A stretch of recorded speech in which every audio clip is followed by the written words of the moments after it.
it's draft night. There was a trade reported yesterday. I wanted to start with Ja because this is the first time someone from the organization has spoken since that happened. And at your closing media session at the end of April after the playoffs, you used the word lockstep to describe the relationship between Ja and the franchise in terms of both equally recognizing how serious the issue was after what happened in Denver. Given that and the subsequent incident, how has that impacted the relationship between Ja and the team? Yeah, I mean, we're certainly, disappointed with the behavior that transpired, as we got into the offseason. I think the discipline, from the NBA, I think it was appropriate. I think the thing to focus on, at this point, I think is, and there's ongoing discussion, now with the league, the union, and Ja's representatives is, what's Ja, going to commit to, going forward? What are the, what are the steps that he's prepared to take, for the NBA to grant the ability to rejoin the team after, serving the suspension? I think there's a lot of healthy dialogue there. I think everyone, I think we did acknowledge early on that this was going to be, ongoing, and Ja wasn't, just going to become the best version of himself, overnight. I think there's many, really serious steps he needs to continue to take. There's no, strain in the relationship, but we have, high, expectations of, the standard that Ja's going to have to hold himself to.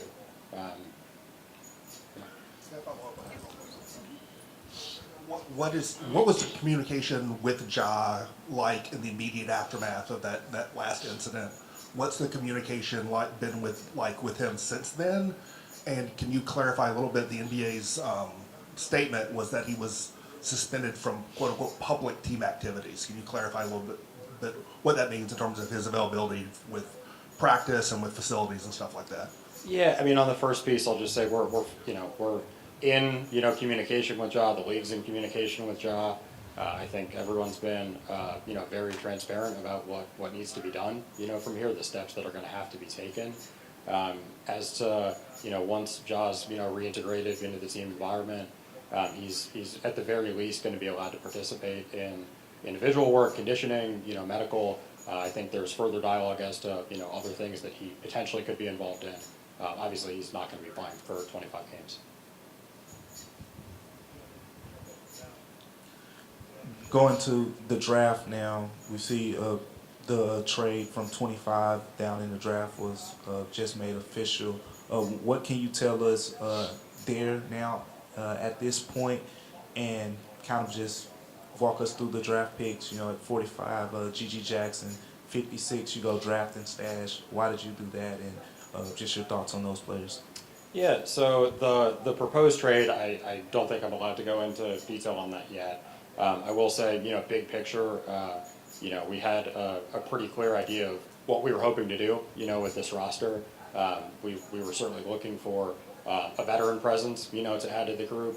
We're looking for more playmaking. We're looking for defense and defensive versatility. Someone who could come in and I think fit with a lot of, different lineup combinations, while Ja's out, and more importantly, in the playoffs, when we have to get there, first, obviously, but, the focus of our team building strategy has been how do we put ourselves in the best position to be effective in the context of playoff basketball. Zach, I understand you can't speak about the proposed trade yet, but do you still foresee free agency and potential signing trades as other opportunities to add to this roster, or do you feel pretty much set once this proposed trade gets finalized? Yeah, we like, obviously I can't comment on, the proposed trade, but I think we're very happy, kind of looking forward with where the balance of the roster is. I wouldn't expect anything, groundbreaking, necessarily from here of a major, kind of swing, further. We really like this. We like this group. We like the makeup of this group. In the locker room, the direction that we're pushing the group to hold themselves to a standard of competing at the highest level, competing for championships. So, we have, maybe a little bit, one spot potentially to look at, but I wouldn't expect any kind of grand addition to the team. Just kind of going forward with that roster approach with a couple guys in particular, Steven Adams, Brandon Clark. Do you have any updates on just how they're progressing at this point? Yeah, they're both doing really well. I think I said at the end of season media that Steven was, progressing well and on track for the beginning of the season. Even more confident, at this point. Steven is making, very healthy steps, and we continue to, fully expect that he'll be back at the beginning of the season. And Brandon, I think I talked, very, kind of glowingly about the progress that he's made. He continues to be, we haven't set a schedule, but if we had, he's ahead of it. I'm not going to, set any timeline on what's obviously a serious, longer term injury, but Brandon's doing really well. We continue to expect that, he very likely will be back for a good portion of the coming season. Zach, could you just walk us through the thought process as you saw Gigi falling down the board down to the 45th pick? Yeah, I mean, I think Gigi had, self-admittedly didn't have the best, freshman year. He's, youngest player in the draft. A lot of things that he has to, I think there's things, how he handled, his approach, to the game that he would very much take back, as well. But we see someone who, for his size, is incredibly skilled. We see someone who's a hard worker and who's committed to, doing the hard work to, I think he has to,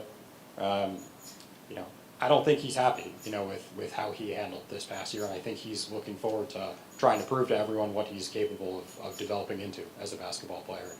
Would expect that he's going to be a two-way, would expect that he's going to spend a lot of time in South Haven. Gigi's going to have to, put in the work, to really achieve his potential. We're going to give him the structure to do that. But if Gigi is able to put it together, he's very positive, very hardworking, kid who has an opportunity to, be a very impactful player, at the NBA level. But he's got a lot of work out of him. Zach, since knowing the 25-game suspension for Ja Morant coming down last week, how much of that played into what transpired tonight with what just the last 48 hours with the trade and drafting position? Yeah, I mean, I would say we really are focused on how are we building a team that's going to be, the best that it can be in the context of playoff basketball. And, we've been pursuing, things to that effect well before, this offseason. So, certainly something where we want to give, the group and, the locker room every chance to, elevate their approach. But I don't think it's any different than the approach we otherwise would have taken. Have you gotten the sense that there's been more action from Ja since this second incident?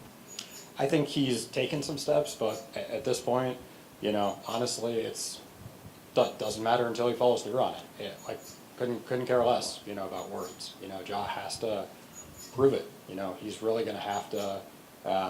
It's easy to say the right things. I think there have been instances in the past where Ja has shown recognition and remorse, with respect to, what was really a problematic pattern of behavior where there were, things that we would, challenge him on, that we would call out, and he, it was 2 steps forward, 1 step back, and there's no room for steps back, at this point. Ja needs to, he has the opportunity to come back from this. Ja has every opportunity, and everyone wants him to be successful, believes in him to be successful, is going to continue to give him the tools, the structure to be successful.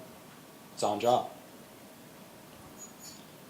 Zach, I'm curious just in general, with how the season ended, with the various things that transpired, do you feel a different sense of, are you acting, you feel like it, with a different sense of urgency than maybe previous off seasons in terms of how you're approaching it? Fair question, but I honestly no. I think the types of players that we've pursued, including, the types of players we've pursued this offseason in deals that I'm not allowed to talk about, are the same type of targets we've honestly been pursuing for years. We've been selective, I think you could say, about the guys that we really want to, push in chips to invest in. But honestly, we would have made the same type of move, a year ago, 2 years ago. You know, if there's someone that really, you know, elevates the approach, you know, of the group on the court, off the court, and is able to impact wins.